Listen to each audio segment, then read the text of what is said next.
Primeiro livro de Samuel, capítulo 4, eu vou ler a partir do verso 12 ao verso 22, diz assim o texto.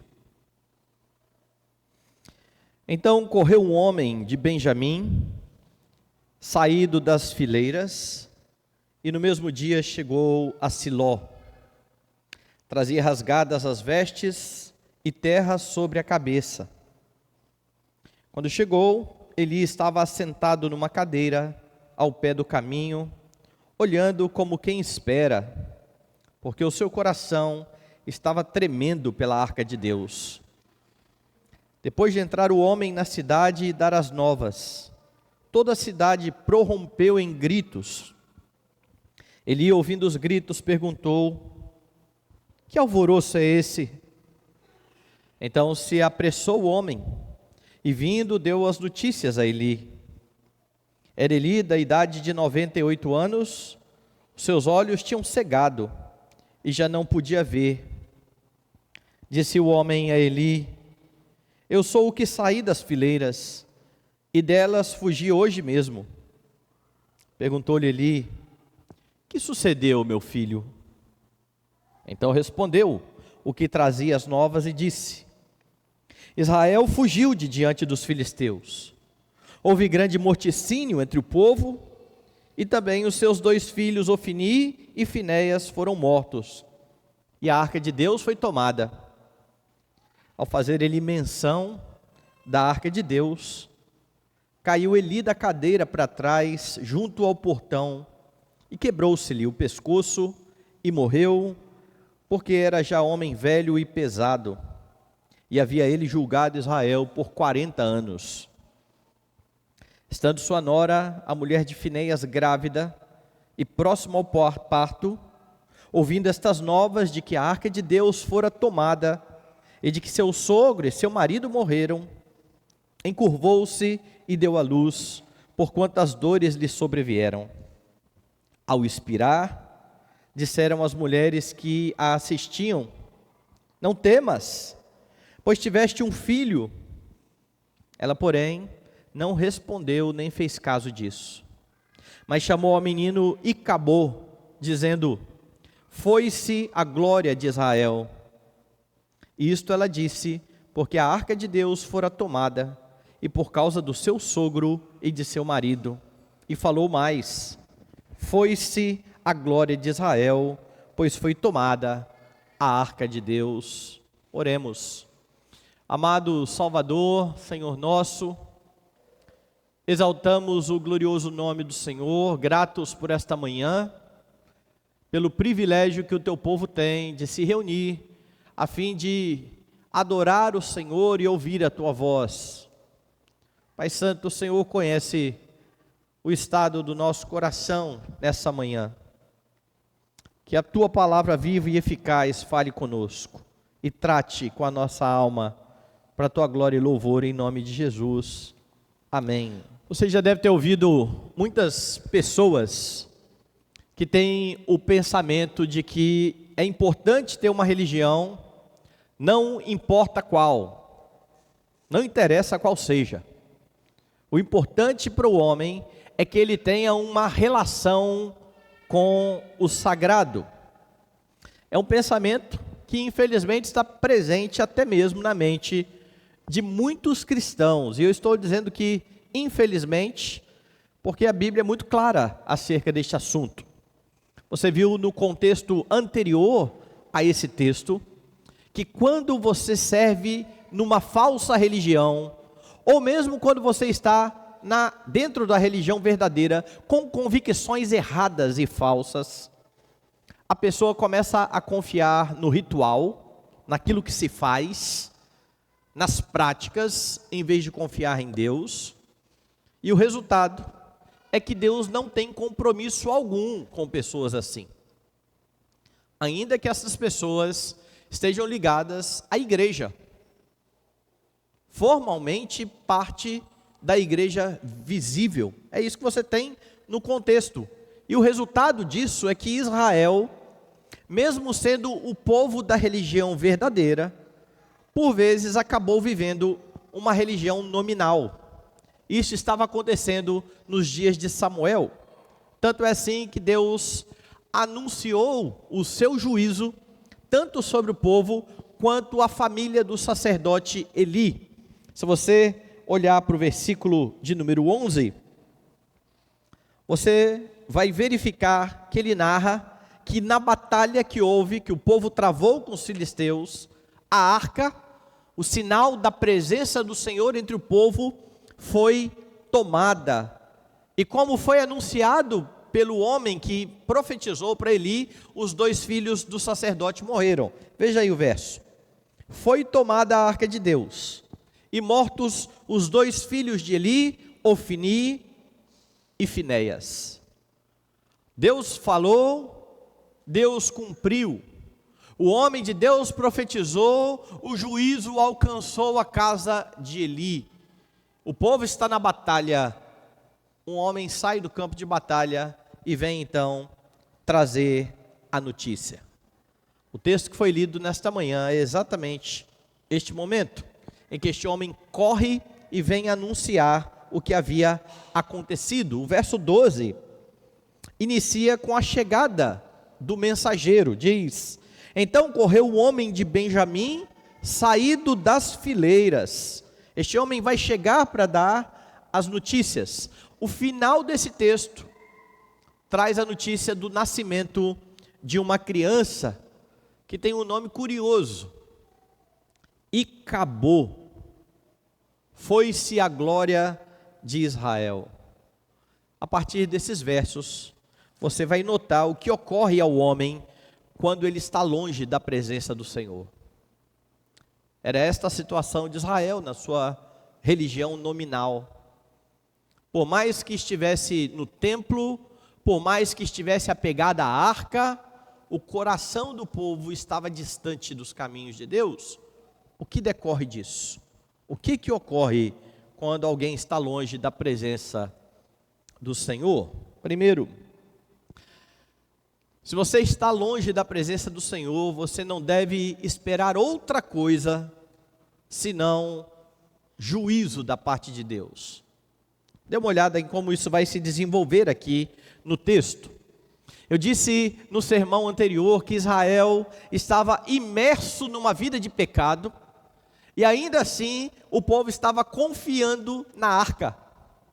E quando eles tiveram a primeira baixa, na derrota lá de 4.000 que foram mortos, a explicação que eles deram para si mesmos foi: olha, nós perdemos porque nós não trouxemos a arca de Deus, e então vem a arca de Deus ladeada de 2 sacerdotes profanos, Ofni e Finéias. A presença santa de Deus, ou o símbolo da presença santa de Deus, ladeado de 2 sacerdotes profanos. É assim que se encontra Israel neste momento, mas eles confiam na presença da arca. E para surpresa daquele povo, eles perdem a batalha. Um dos sobreviventes, então, sai do campo de batalha e corre até Siló. Isso aqui talvez é para animar os meninos aí que estão fazendo o curso lá da PM. 32 quilômetros. Depois da batalha. O povo perde, eles já lutaram. Eles perdem a batalha. A arca é tomada. Este homem corre 32 quilômetros até Siló. Veja o verso 12. Então correu um homem de Benjamim, saindo das fileiras, e no mesmo dia chegou a Siló. Trazia rasgadas as vestes e terra sobre a cabeça. É esse o estado do mensageiro. É dessa forma que o mensageiro se apresenta. Agora, lembre aí que Eli conhece muito bem a sentença que o Senhor já havia dado. Se você já esqueceu, volte aí no capítulo 2, verso de número 34, diz assim: ser-te-á por sinal o que sobrevirá a teus 2 filhos, Ofni e Finéias, ambos morrerão no mesmo dia. Também por meio de Samuel, Deus reafirmou isso, capítulo 3, verso 13. Porque já lhe disse que julgarei a sua casa para sempre, pela iniquidade que ele bem conhecia, porque seus filhos se fizeram execráveis, e ele os não repreendeu. Ele sabe disso. Isso está fresco em sua mente. E agora o povo vai para a batalha. O povo leva a arca, os seus 2 filhos estão juntos, vem o mensageiro, o texto vai mostrar, ou vai dizer, que Eli está aguardando. Isso explica então o verso 13, volte lá no capítulo 4, a parte A. Quando chegou, Eli estava sentado numa cadeira, ao pé do caminho, olhando como quem espera, porque o seu coração estava tremendo pela arca de Deus. Ele sabe o que vem pela reta.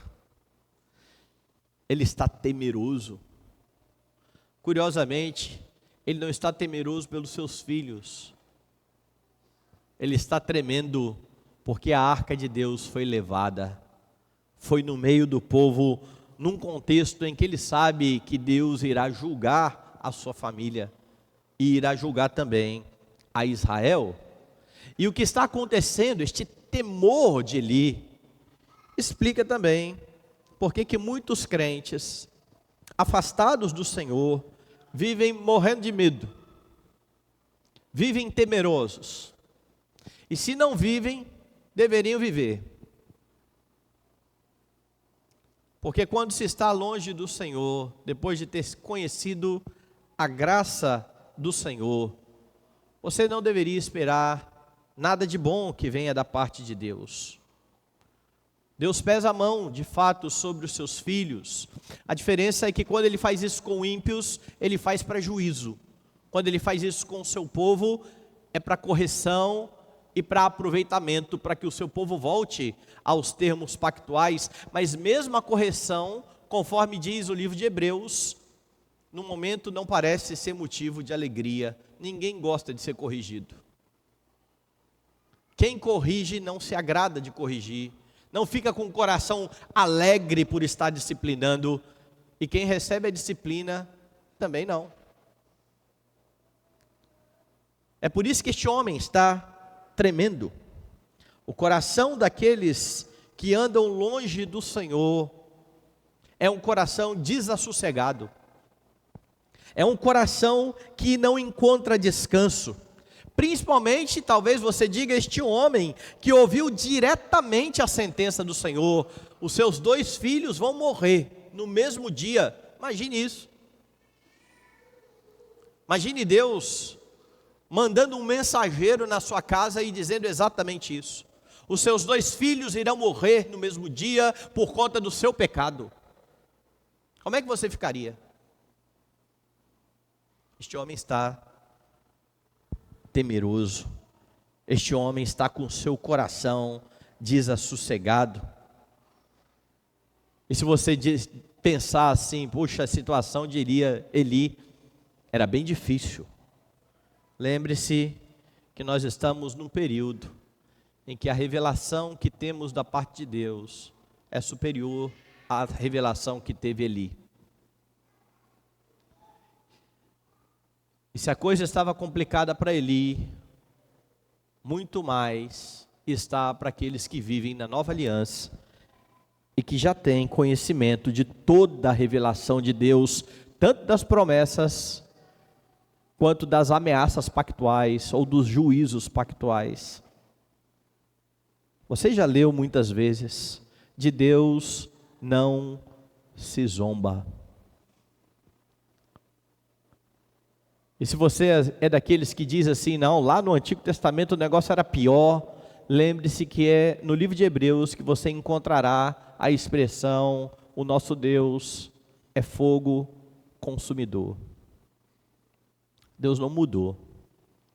E Deus continua tratando com muita seriedade o pecado.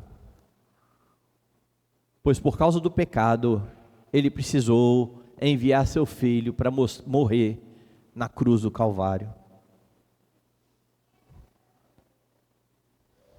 Você vive num tempo em que os alertas são muito maiores, são superiores. Lembre que Hebreus, ao falar do culto, por exemplo, faz uma comparação entre o que ocorre aqui neste culto e aquilo que ocorreu lá no Monte Sinai, quando havia trovões, relâmpagos, e o povo olhava tudo aquilo e ficava morrendo de medo. E Hebreus está dizendo que o que acontece aqui é ainda muito mais sério, porque lá eles ouviam o que advertia da terra, eles ouviam Moisés, e nós ouvimos diretamente aquele que adverte dos céus. Essa comparação de Hebreus. E é por isso que os crentes precisam, de fato, arrepender-se dos seus pecados se eles estão andando fora do caminho de Deus. Se eles já foram resgatados pelo Senhor e estão negligenciando a vida de santidade. Porque se você conhece a Deus e não está vivendo em acordo com os termos do pacto, não espere outra coisa da parte de Deus, senão juízo. É isso que está acontecendo aqui, mas volte ao texto. O mensageiro chega, Eli está apreensivo, ele não sabe o que aconteceu. O mensageiro vai direto à cidade e dá a notícia primeiramente à cidade, que ao ouvir a notícia, começa a ficar então alvoroçada. E foi isso que chamou então a atenção de Eli, que agora pede notícias. Veja aí a parte B do verso 13. Depois de entrar o homem na cidade e dar as novas, toda a cidade prorrompeu em gritos. Eli, ouvindo os gritos, perguntou: que alvoroço é esse? Então se apressou o homem e, vindo, deu as notícias a Eli. E aqui você precisa atentar para alguns detalhes do texto. O escritor vai falar algo bastante interessante. Veja o verso 15. Era Eli da idade de 98 anos. Os seus olhos tinham cegado e já não podia ver. Você sabe dessa informação? Lá atrás, quando Samuel ainda era jovem, por ocasião do seu chamado, o texto bíblico diz que Eli começou a perder a sua visão, ao mesmo tempo em que Deus deu uma visão a Samuel. Então a menção aqui, mais do que uma descrição física, que de fato estava ocorrendo, parece apontar para o estado da alma deste homem. A despeito de estar no meio do pacto, do povo do pacto, ele não enxerga, ele está cego, ele não consegue perceber, ele não consegue ver. E então as notícias são dadas nos versos 16 e 17, veja aí. Disse o homem a Eli: eu sou o que saí das fileiras, e delas fugi hoje mesmo. Perguntou-lhe Eli: que sucedeu, meu filho? Então respondeu o que trazia as novas e disse: Israel fugiu diante dos filisteus, houve grande morticínio entre o povo, e também os teus 2 filhos, Ofni e Finéias, foram mortos, e a arca de Deus foi tomada. A notícia é terrível. Deus executou o seu juízo, não somente sobre os filhos de Eli, sobre todo Israel, que confiava meramente no símbolo de Deus, da presença de Deus, e não em Deus, e agora Deus tira o próprio símbolo. Deus tira a arca, o povo perde a batalha, a baixa no exército.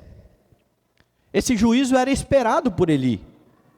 Como eu disse, Deus já havia falado diretamente acerca da morte dos seus filhos, mas parece então que a notícia mais terrível para ele foi de que a arca havia sido tomada, porque agora estava categórico que Deus não estava mesmo concedendo a sua bênção ao povo, que mesmo o sinal da presença de Deus estava sendo retirado do meio do povo, porque esse povo não confiava em Deus, esse povo confiava no símbolo. vivia em transgressão, vivia em pecado, não se importava com a santidade diante de Deus, Deus retira o símbolo. E isto leva Eli à morte, possivelmente num ataque do coração. Ele cai e quebra o pescoço. E mais uma vez você tem o autor do livro fazendo uma descrição física de Eli, que mostra mais uma vez, ou que enfatiza mais uma vez, a condição espiritual deste homem. Veja o verso 18. Ao fazer ele menção da arca de Deus, caiu Eli da cadeira para trás, junto ao portão, e quebrou-se-lhe o pescoço e morreu, porque era já homem velho e pesado, e havia ele julgado a Israel 40 anos. Coisa mais inapropriada de se dizer de quem morreu, né? Está diante da notícia triste, você vai reparar se a pessoa é gorda, é magra. Lembre-se do que acontecia nas ofertas. Os filhos de Eli, e também Eli, se apropriavam das partes da oferta que Deus dizia para não comer, que não eram do sacerdote. Este homem gordo engordou com as ofertas do Senhor. É essa a menção. Era Eli homem velho e pesado. Ele já foi descrito como alguém cego, como alguém que não tem percepção, como alguém que não vê. E agora, alguém pesado por ter engordado com as ofertas. E se você quer uma comprovação de que a morte de Eli é juízo também de Deus, é só você comparar a morte de Eli com o que vai ocorrer logo no próximo capítulo. Próximo capítulo 5, você tem aí no negrito o anúncio do que está acontecendo. A arca na casa de Dagon. Os filisteus tomaram a arca de Deus e a levaram de Ebenezer a Asdod. Tomaram os filisteus a arca de Deus, a meteram na casa de Dagon junto a este. Levantou-se, porém, de madrugada os de Asdod. No dia seguinte, eis que estava caído Dagon, com o rosto em terra diante da arca do Senhor. Tomaram-no e tornaram a pô-lo no seu lugar. Levantando-se de madrugada no dia seguinte, pela manhã, eis que Dagon jazia caído de bruços diante da arca do Senhor. A cabeça de Dagon e as mãos estavam cortadas sob o limiar. Dele ficar apenas o tronco.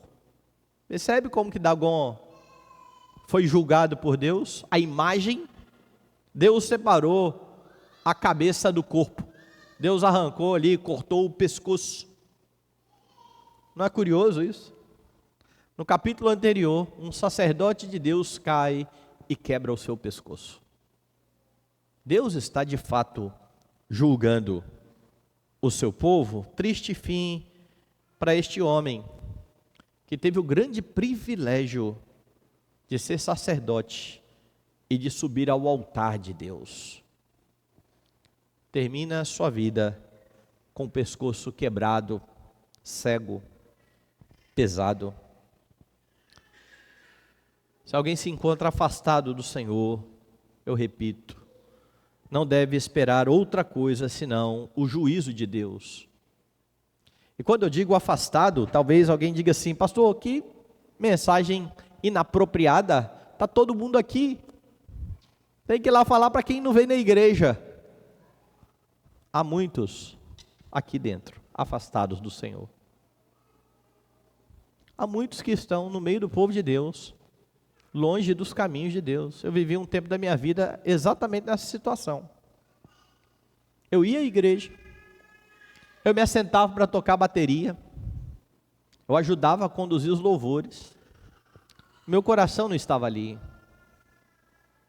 E eu passei algum tempo assim dentro da igreja, coração frio, virou costume. A Bíblia ficava na igreja, terminava o culto, eu colocava numa gavetinha que tinha na secretaria.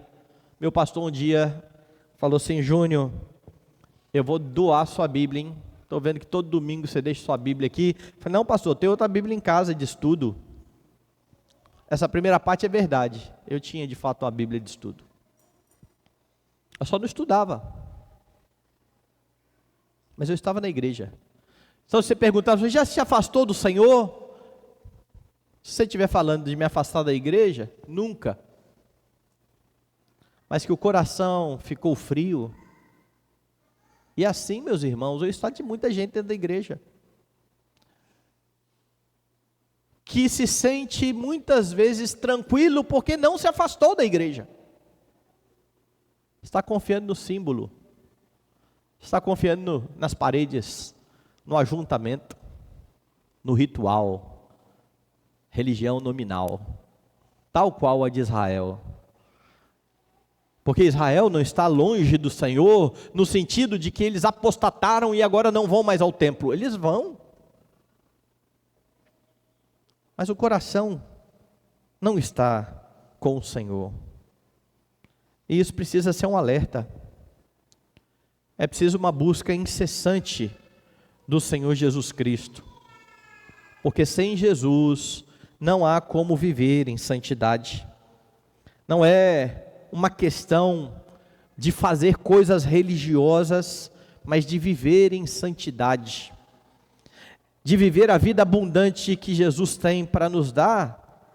As coisas religiosas, elas decorrem da vida com Deus, não são elas que causam a vida com Deus.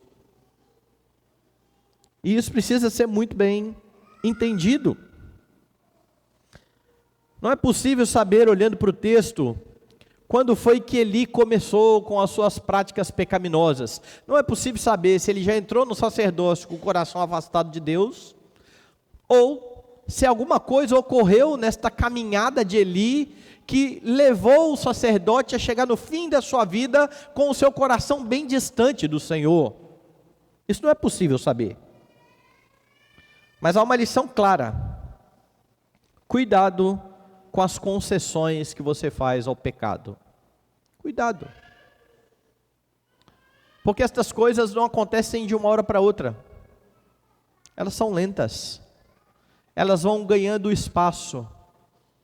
Hoje eu não vou à igreja. Para quê? Domingo que vem eu vou. Por que eu preciso dedicar um dia ao Senhor? Por que eu tenho que orar todo dia? Por que todo dia eu tenho que ler a Bíblia? Eu vou ler a Bíblia poucas vezes por semana. Deixa eu fazer vistas grossas aqui no meu trabalho, só para andar as coisas. Mas é um pecado irrelevante. E você vai fazendo pequenas concessões que no decorrer do tempo levam você para longe do Senhor. Não espere que a pessoa vai de uma hora para outra se afastar. É igual casamento. Quando você ouve assim: fulano de tal separou, ele e a esposa, você fala: como assim? Parecia que viviam tão bem. Para nós que estamos fora, para nós que estamos olhando só a vida do casal no Facebook, na igreja, quando nós encontramos ele dominicalmente, ou nos eventos onde eles estão de mãozinha dada e está tudo tranquilo. Mas para eles, as coisas começaram pequenas, até o momento em que eles se separaram. Não é de uma hora para outra.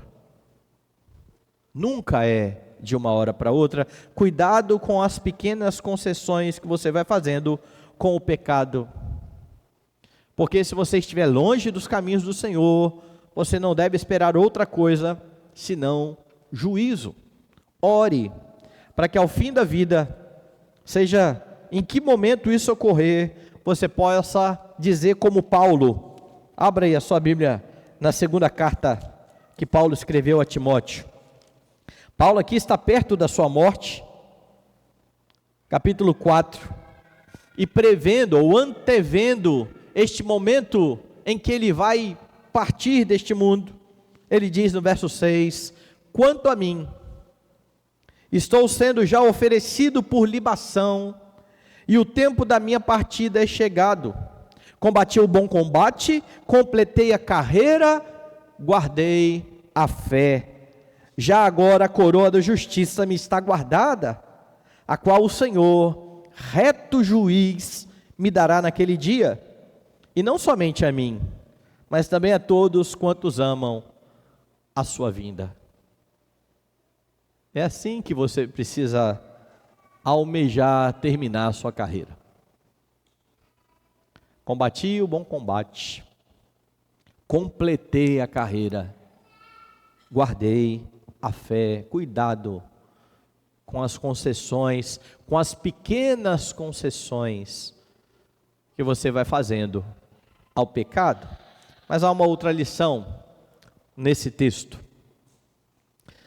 Quando se está longe da presença do Senhor, você não encontra consolo. Há outro ponto trágico aqui na narrativa, que é a morte da nora de Eli, a esposa de Finéias. Ao saber da morte do seu sogro, da morte do seu marido, ao saber que a arca foi levada pelos filisteus, essa mulher dá à luz e morre. Veja os versos 19 e 20. Estando sua nora, a mulher de Finéias, grávida e próximo ao parto, ouvindo estas novas de que a arca de Deus fora tomada e de que seu sogro e seu marido morreram, encurvou-se e deu à luz, porquanto as dores lhe sobrevieram. Ao expirar, disseram as mulheres que a assistiam: não temas, pois tiveste um filho. Ela, porém, não respondeu, nem fez caso disso. Perceba algo irônico aqui e cheio de significado. Por conta da queda, quando Deus amaldiçoou homem e mulher, a mulher ouviu algo terrível. Em meio a dores, darás à luz filhos. Deus preservou a maternidade, Deus preservou a vida. Deus havia dito que haveria morte, mas Deus redime aqueles nossos pais, e Deus dará a vida. Mas o nascimento de uma nova vida é algo que trará dor. Entretanto, apesar da dor, a despeito da dor, é um momento de alegria. Sabe quem fala sobre isso? Jesus Cristo. Abra lá a sua Bíblia em João 16. Providencialmente, o texto do Sermão da Noite. João 16. Veja o que Jesus diz aí no verso de número 21. A mulher, quando está para dar à luz, tem tristeza, porque a sua hora é chegada. Hora de quê? A hora do sofrimento.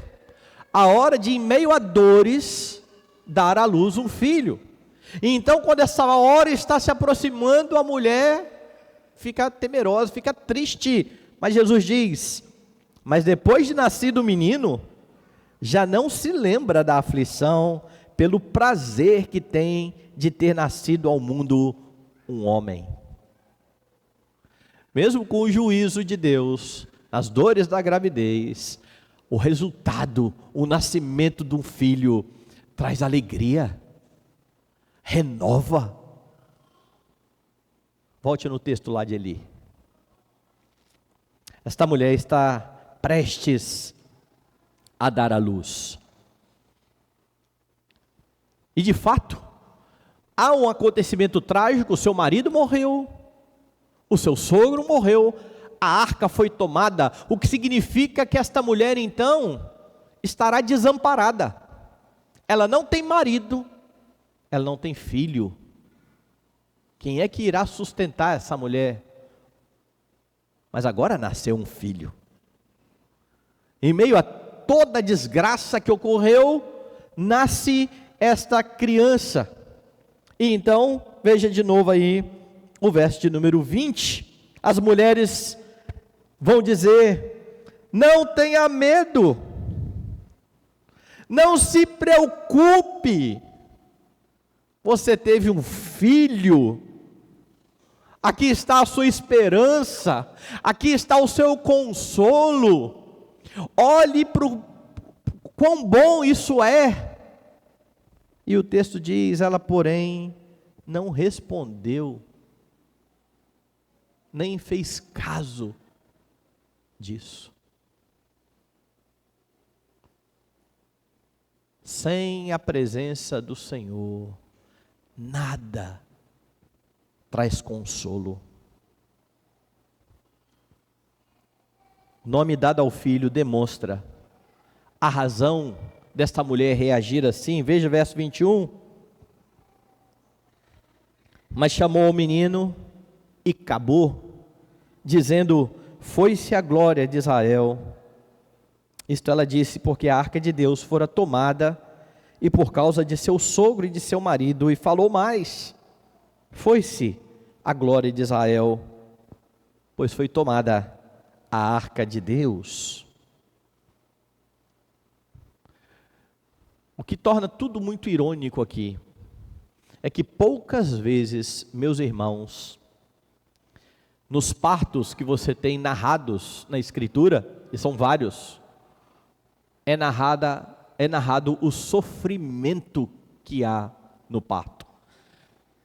E por que isso está sendo colocado aqui? Exatamente para lembrar que aquela maldição por conta do pecado se aplica claramente a um povo que está andando fora dos caminhos de Deus. É isso que o pecado causa: tristeza, sofrimento. E há mais ironia então no texto, porque esta mulher está entendendo que é só agora que a arca está sendo tomada, que o símbolo está sendo tomado, que a glória de Deus está indo. A glória de Deus já não estava lá. Deus já não era com o povo. Porque quando a glória de Deus era com o povo, a semelhança do que aconteceu em Jericó, a batalha era vencida. Mas Deus não estava com o povo. O símbolo estava. O Senhor não. Mas essa mulher agora está triste porque o próprio símbolo foi retirado. A glória de Deus, meus irmãos, não está entre transgressores do pacto. E como eu disse, a menção aqui, as dores desta mulher, é um lembrete do pecado do povo e de toda a tristeza que advém do pecado. E numa condição de pecado não há consolo, nem mesmo com o nascimento do filho, porque nada pode consolar um coração que está longe do Senhor. A presença da arca trazia ao povo, vez por outra, uma falsa esperança, uma falsa expectativa. E essa mulher, juntamente com o povo, associou a presença de Deus à arca, mesmo com o povo vivendo em transgressão.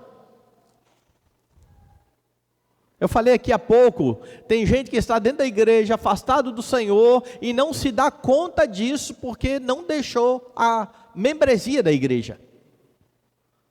O nome pode até estar lá no rol de membros, o coração já se foi. Mas eu estou como membro da igreja, né? Talvez, quando o Senhor chamar a você,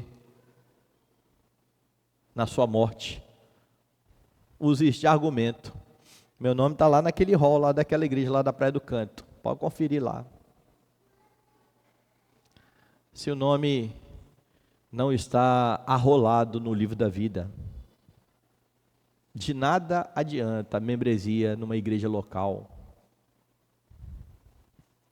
E a membresia na igreja local vai demonstrar que você é de fato crente, quando você começa a caminhar em santidade e leva a Deus a sério.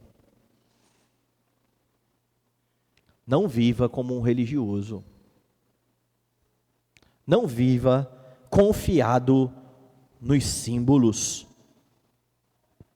Aquela mulher tinha uma percepção errada. Mas há uma questão verdadeira na sua fala. Sem a presença do Senhor não há esperança, sem a presença do Senhor não há consolo. E ela está triste, porque se foi a glória do Senhor.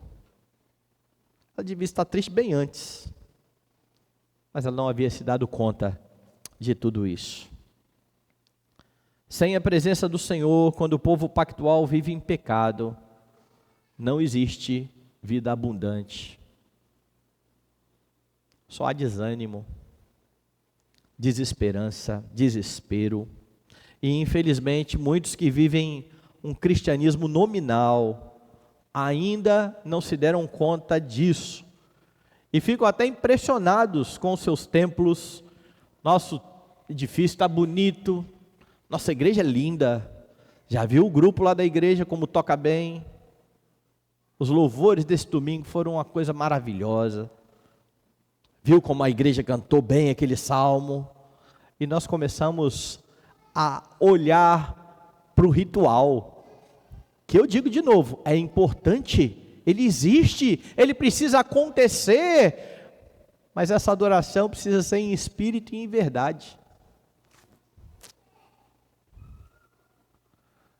As pessoas estão confiando na quantidade de programações que tem na igreja. Vamos fazer mais um evento. A nossa igreja estava cheia naquele dia, viu? E o coração? O coração está cheio? O coração está jubiloso na presença do Senhor? Tem um monte de gente em igrejas que são ativas, mas não há um púlpito fiel, não há pregação fiel da palavra. Como é que haverá vida abundante? Ativismo religioso não é sinônimo de santidade. E as nossas igrejas precisavam aprender isso. Ativismo religioso não é o mesmo que santidade. Uma vida de santidade levará o crente a ser ativo. Não pense também que se você não faz nada, se você é negligente, se você não dá atenção para fazer nada, você é santo. Não se engane. As duas coisas, elas caminham juntas. Mas uma vida saudável, a santidade impelirá ao serviço. A santidade impelirá as boas obras que Deus preparou de antemão para que andássemos nelas. É essa a ordem que você tem na Escritura.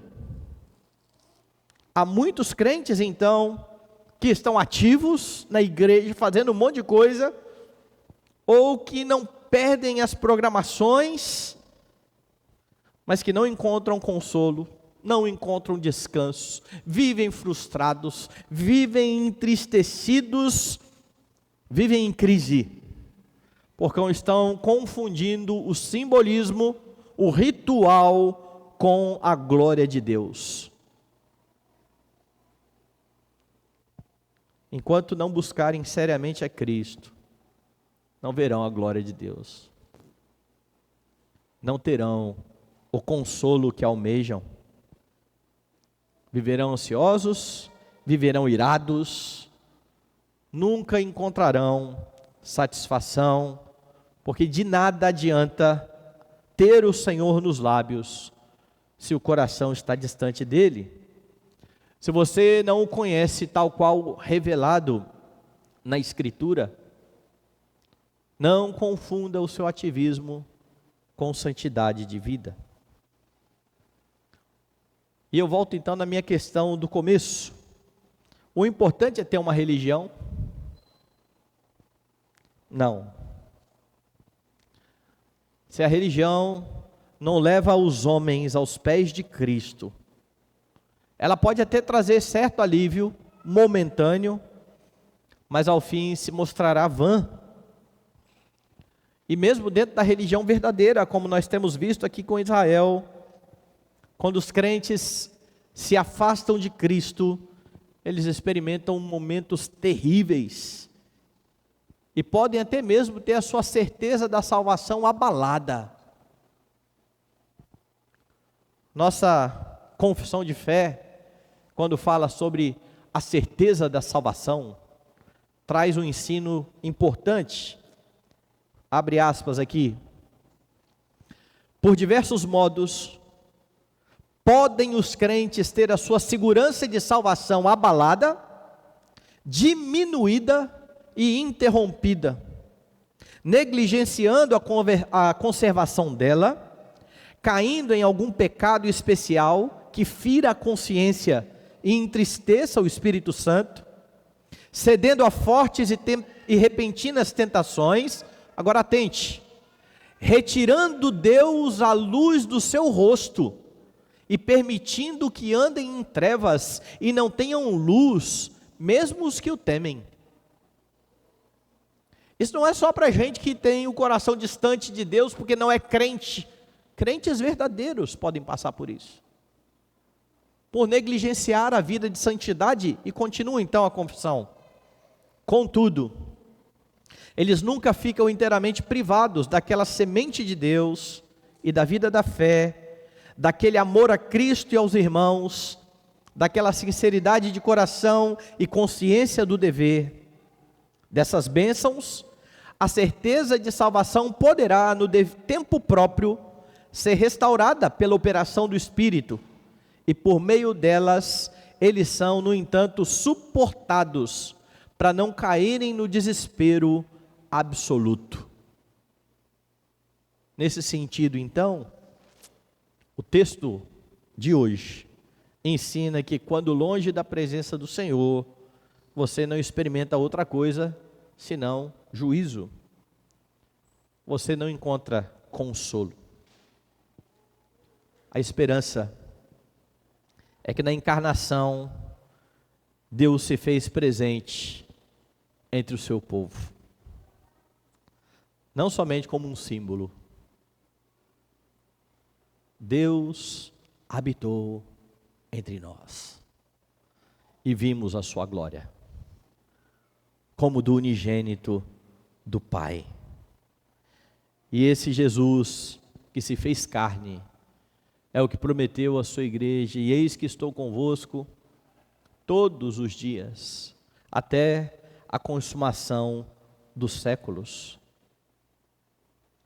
Jesus experimentou o juízo definitivo contra os pecados do seu povo, e é por isso que o seu povo eleito não irá perecer eternamente.